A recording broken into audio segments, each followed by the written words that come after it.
हमारे favourite Interstellar object के बारे में एक बहुत बड़ी अपडेट आई है, एक ह्यूज अपडेट। ये सोलर सिस्टम की सबसे बड़ी अपडेट हो सकती है। जरा इस पर नजर डालिए। If it's a natural comet, there should be a very massive cloud of gas around it, and we are starting to get now new images of 3I Atlas. And if it were a familiar comet with the characteristics of a comet where it sheds dust and gas, that dust and gas should have been swept backwards away from the sun by the solar radiation and the solar wind. However, those images that were just released today, they don't show a cometary tail. They just show a blob of light, a fuzz of light around it, the way we saw when it was far away from the sun. And so the question is, what is this object? Why is it behaving so differently than solar system comets? पिछली बार जब हमने इसके बारे में बात की थी, 3I Atlas सूरज के पीछे चला गया था। फिर अचानक ये और ज्यादा ब्राइटर हो गया, फिर ये और ज्यादा ब्लूअर हो गया, और फिर ये तेजी से बढ़ने लगा नॉन ग्रेविटेशनल एक्सेलरेशन दिखाते हुए। ये पहले ही टिपिकल कॉमेट्स के बिहेवियर को डिफाई कर चुका था। खैर, अब हमें इसकी नई इमेजेस मिली हैं। 5 नवंबर 2025 को हार्वर्ड एस्ट्रोफिजिसिस्ट आवी लॉब और पूरी एस्ट्रोनॉमी कम्युनिटी के लगातार प्रेशर के बाद नासा ने आखिरकार 3I एटलस की ताज़ा इमेजेस रिलीज की, जब वो सूरज का चक्कर लगाकर वापस निकला। और 3I एटलस की इस सागा में और ज्यादा स्ट्रेंजनेस जोड़ने के लिए, क्योंकि मैं इसे ओवरहाइप नहीं करना चाहती, लेकिन हाँ, ये एक कॉमेट है सपोजिडली। नासा यही चाहता है कि आप विश्वास करें, लेकिन इसकी कोई साफ दिखने वाली कॉमेट्री टेल नहीं है। क्या कॉमेट्स की टेल नहीं होनी चाहिए? Ladies and gentleman, 3I Atlas की मिस्ट्री अब और भी गहरी हो गई है। चलिए इसकी गहराई में चलते हैं। युगवचन की वीडियो में आपका स्वागत है। आइडिया ये था कि जब 3I एटलस सूरज के पीछे गया तो उसके नॉन ग्रेविटेशनल एक्सेलरेशन का नेचुरल एक्सप्लेनेशन ये हो सकता है कि उसने बड़ी मात्रा में वॉलेटाइल केमिकल्स जला दिए हों और वो इवेपोरेशन एक थ्रस्ट की तरह काम करेगा, लगभग उसके मास का 13%। और हम उम्मीद कर रहे थे कि इसके नतीजे में एक बड़ी कॉमेटरी टेल दिखेगी, लेकिन इन इमेजेस में कोई टेल नहीं है। तो आखिर हो क्या रहा है? हैरानी की बात यह है कि कॉमेट्स के बारे में हम जो जानते हैं उसके आधार पर इसके चारों तरफ गैस और डस्ट का एक बहुत मैसिव क्लाउड होना चाहिए था, लेकिन नई रिलीज की गई इमेजेस में कोई कॉमेटरी टेल नहीं दिखती। इसके बजाय ये ऑब्जेक्ट अभी भी बस एक डिफ्यूज्ड फजी ग्लो के रूप में दिखता है, बिल्कुल वैसे ही जैसा ये तब दिखता था जब ये सूरज से दूर था। कंपैरिजन के लिए उसी टेलीस्कोप से सिर्फ 2 दिन पहले लिए गए एक जाने माने कॉमेट लेमन की इमेजेस में एक वेल डिफाइंड टेल साफ दिखाई देती है। 3I एटलस उससे बिल्कुल भी मिलता जुलता नहीं है। ये सवाल अब भी बना हुआ है कि ये हमारे सोलर सिस्टम के टिपिकल कॉमेट से इतना अलग बिहेव क्यों कर रहा है।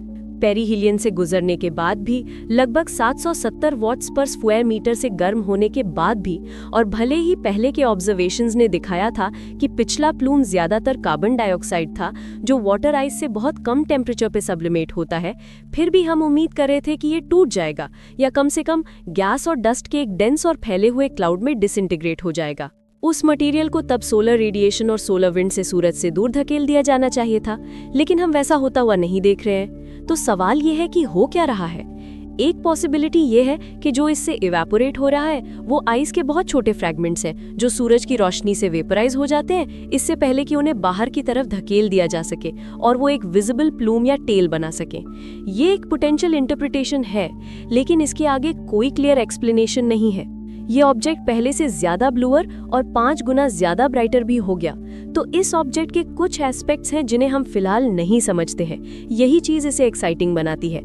हमें आने वाले हफ्तों में और डेटा मिलेगा और 19 दिसंबर को, क्रिसमस से 6 दिन पहले, ये अर्थ के सबसे करीब होगा। उम्मीद है हमें हॉलीडेज के लिए कोई अनचाहा गिफ्ट ना मिले, या हो सकता है कि ये गिफ्ट कुछ फ्रेंडली और एनलाइटनिंग हो और हमें यूनिवर्स को बेहतर तरीके से समझने में मदद करे। हम देखेंगे। यहाँ कोई सर्टेनिटी नहीं है। हम एक टेल की उम्मीद कर रहे थे, एक नेचुरल एक्सप्लेनेशन दिया गया था। अब बिना टेल के हम एक अननोन चीज के साथ रह गए हैं।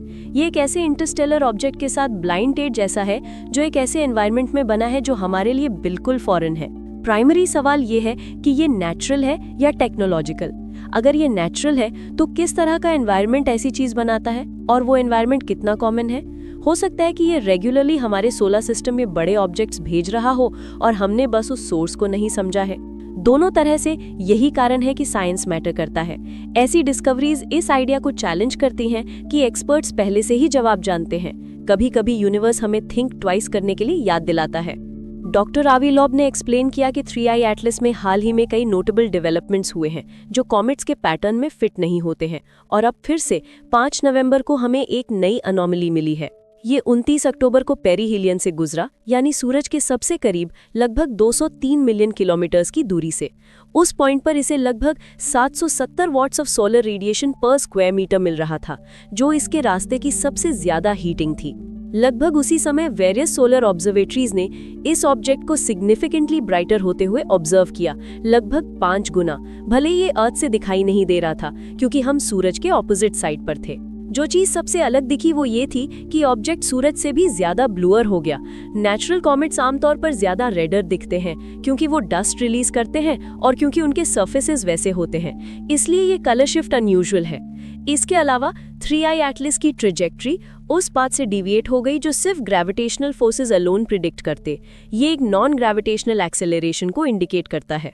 अगर ये एक्सेलरेशन नेचुरल इवेपोरेशन के कारण हुआ था तो इस ऑब्जेक्ट ने अपने मास का कम से कम 10% खो दिया होगा, पॉसिबली गैस के रूप में 20% के करीब। अगर ऐसा होता तो अब तक इसके पीछे गैस और डस्ट का एक सब्सटैंशियल क्लाउड होना चाहिए था जो एक साफ कॉमेटरी टेल बनाता, जिसे सोलर रेडिएशन और विंड सूरज से दूर धकेल रहे होते।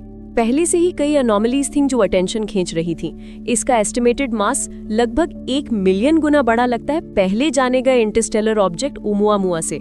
इसका ट्रैवल पाथ प्लैनेट्स के प्लेन में है, मानो इसकी ट्रेजेक्ट्री को इंटेंशनली अलाइन किया गया हो। ये आयरन के बजाय निकल ज्यादा रिलीज करता है, जो नेचर में रेयर है लेकिन कुछ इंडस्ट्रियल निकल अलॉय प्रोडक्शन में कॉमन है।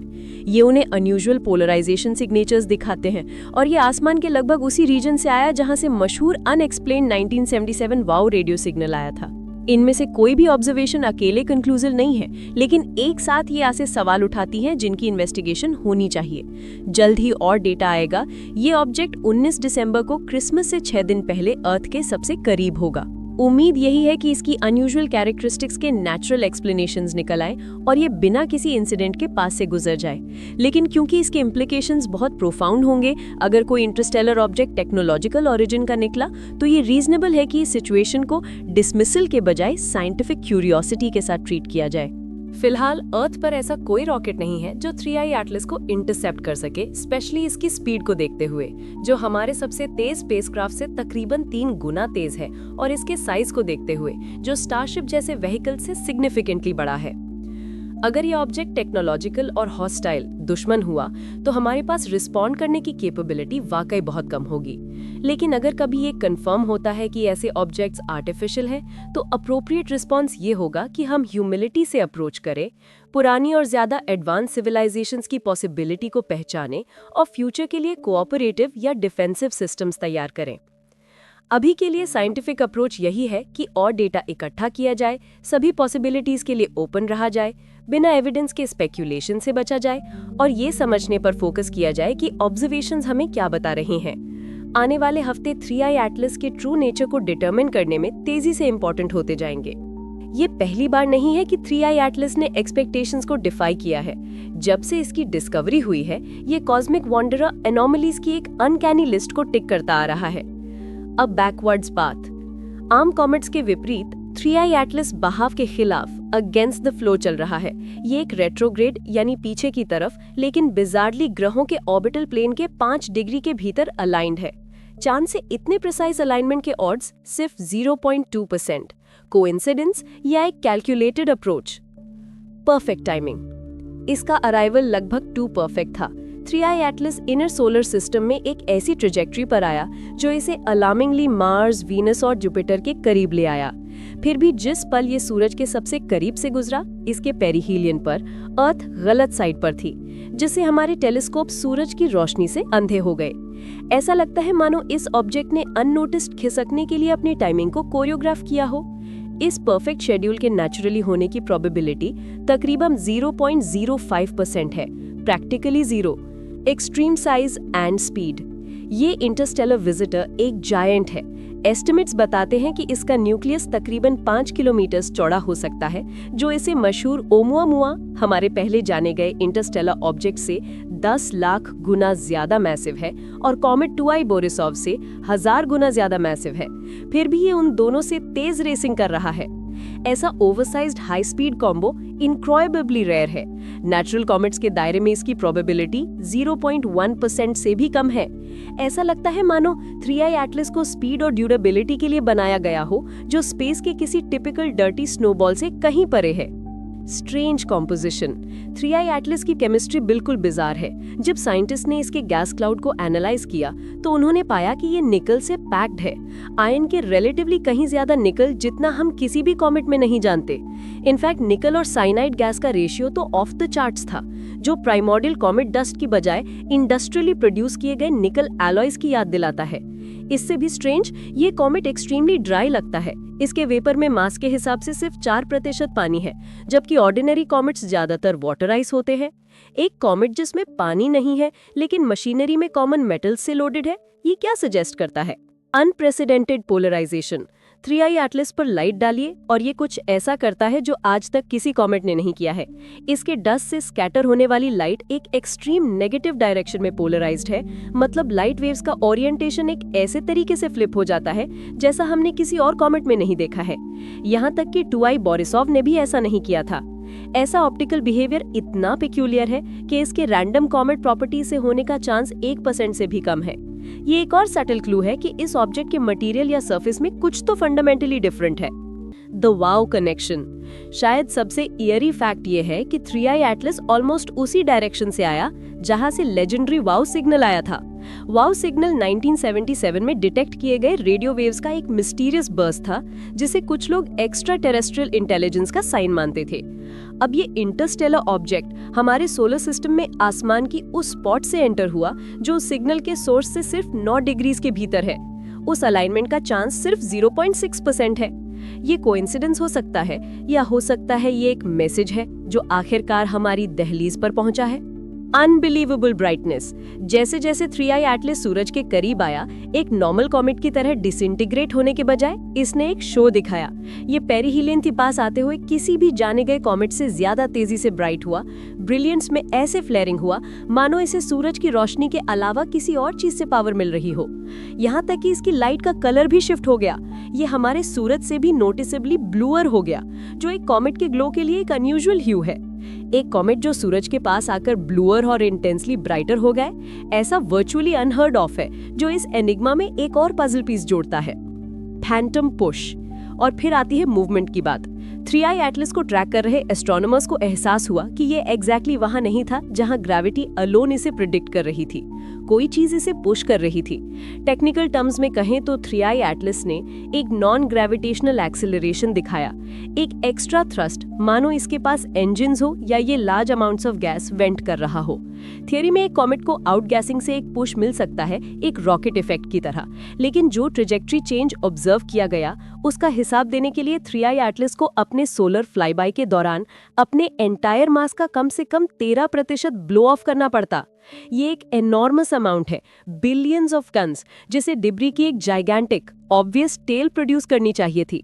फिर भी जैसा कि हमने उन नवंबर इमेजेस में देखा, ऐसी कोई टेल एग्जिस्ट नहीं करती। ऐसा लगता है मानो 3I एटलस ने किसी विजिबल एग्जॉस्ट के बिना एक्सेलरेट कर लिया हो। एक नेचुरल कॉमेट के लिए इसका कोई सेंस नहीं बनता। इनमें से हर एक बिजार ट्रीट को अकेले में एक फ्लूक मानकर डिसमिस किया जा सकता है, लेकिन ये सब एक साथ किसी एक ऑब्जेक्ट का रैंडमली ये सभी एनॉमली बॉक्सेस को टिक करने के ऑड्स एस्ट्रोनॉमिकली स्मॉल है, 1 in 10 क्वाड्रिलियन के ऑर्डर पर, 10 to the 16। दूसरे शब्दों में महज चांस से ऐसा होना इसेंशियली इम्पॉसिबल है। तो इन सब का क्या मतलब है? साफ शब्दों में कहें तो 3I एटलस के बारे में कुछ तो डिफरेंट है। ग्लेरिंग सवाल यह है कि क्यों एक इंटरस्टेलर कॉमेट इतने इम्प्रॉबेबल, रूल ब्रेकिंग तरीके से बिहेव करेगा? कुछ साइंटिस्ट ये सोचने लगे हैं कि कहीं ये कोइंसिडेंसेस असल में कोइंसिडेंसेस हैं ही नहीं। क्या 3I एटलस एक कॉमेट से बढ़कर कुछ और हो सकता है? शायद एक इंटरस्टेलर प्रोब या एक कॉमेट के भेस में एक क्राफ्ट। ये आइडिया साइंस फिक्शन जैसा है, यहाँ तक कि कॉन्स्पिरेसी। फिर भी डेटा वहाँ है जो फुसफुसा रहा है कि हमें इस पॉसिबिलिटी को डिसमिस नहीं करना चाहिए। जब कोई ऑब्जेक्ट नॉन ग्रेविटेशनल एक्सेलरेशन के कारण एक कॉमेट की तरह मूव करता है, लेकिन दिखने में बिल्कुल उसके जैसा नहीं है, ना ही कोई टेल, ना ही कोई डस्ट सिग्नेचर, तो ये सिर्फ एक ऑडिटी नहीं है, ये एक सिग्नल है। कॉमेट टर्म इनसफिशिएंट हो जाता है, इसलिए नहीं कि डेटा वीक है, बल्कि इसलिए कि कैटेगरी बहुत नैरो है। अब हम उस स्टेज पर हैं जहां ये बात उतनी ही मैटर करती है कि ह्यूमैनिटी अननोन को क्लासिफाई कैसे करती है, जितना कि ये कि क्या ऑब्जर्व किया गया है। ये हमें एक बड़े सवाल की याद दिलाता है। अगर कोई इंटेलिजेंस आती है या कोई मैकेनिज्म आता है जो एक ऑब्जेक्ट की सिंगल डेफिनेशन से ज्यादा एक्सपेक्ट करता है, तो क्या हम रेडी हैं? क्यूरियस माइंड्स के लिए थ्रेशोल्ड सिर्फ एनॉमली को देखना नहीं है, बल्कि ये डिसाइड करना है कि हम इसे पुकारते क्या है।